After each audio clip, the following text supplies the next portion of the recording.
মোমের পুতুল দেখেছেন কখনো, যারা সামান্য তাপমাত্রায় একেবারে গলে যায়? আছে আমাদের চারপাশেই এমন কিছু।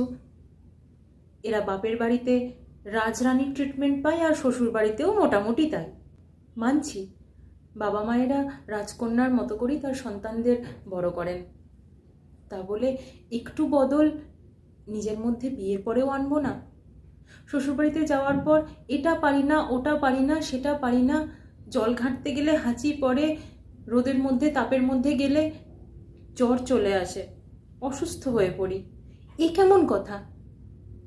ওই বাড়িতে আরও হয়তো কয়েকজন মেম্বার আছেন, তাদের কষ্ট হয় না? তাদের কি করে কষ্ট হবে? তাদের মধ্যেই তো কেউ কেউ ওই মোমের পুতুলকে ওই ট্রিটমেন্ট দিয়েই রেখেছে।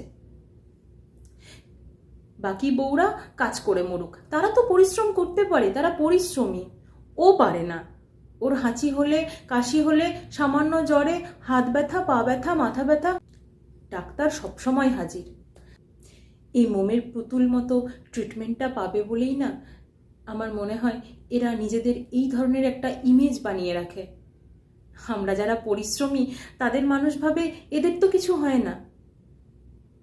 হয়, কষ্ট আমাদেরও হয়, শুধু আমরা বুঝতে দিই না।